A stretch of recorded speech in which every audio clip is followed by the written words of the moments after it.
बहुत समय पहले की बात है। एक छोटे से गांव में एक घना जंगल था। इस जंगल के बारे में कहा जाता था कि वहाँ एक चुड़ैल रहती है।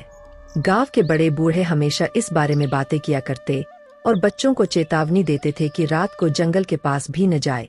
यह कहानी उस चुड़ैल की है जिसने पूरे गांव को खौफ में डाल रखा था। गांव के लोग मानते थे कि चुड़ैल किसी समय में इसी गांव की रहने वाली थी। उसका नाम सुधा था। सुधा बहुत सुंदर थी और उसका स्वभाव भी बहुत ही मृदु था।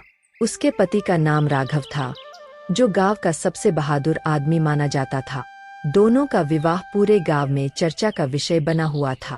लोग कहते थे कि सुधा और राघव की जोड़ी एकदम परियों की जोड़ी जैसी थी। पर एक दिन गांव पर एक बड़ी विपत्ति आई। कुछ डाकुओं ने गांव पर हमला कर दिया। राघव ने बहादुरी से उन डाकुओं का सामना किया और गांव को बचा लिया, लेकिन दुर्भाग्यवश इस संघर्ष में राघव मारा गया।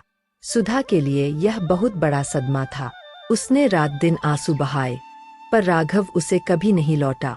धीरे धीरे सुधा गहरे अवसाद में चली गई। सुधा के गम का कोई अंत नहीं था। वह धीरे धीरे जंगल की ओर जाने लगी। कहते हैं कि वह अक्सर रात के समय जंगल में बैठकर राघव को पुकारती रहती। दिन रात के समय का उसे कोई होश नहीं रहता था। इसी हालत में कुछ महीनों बाद सुधा की मृत्यु हो गई। लोगों का मानना था कि उसकी आत्मा को शांति नहीं मिली और वह भटकती आत्मा बन गई। सुधा के मरने के बाद गांव में अजीब घटनाएं होने लगी।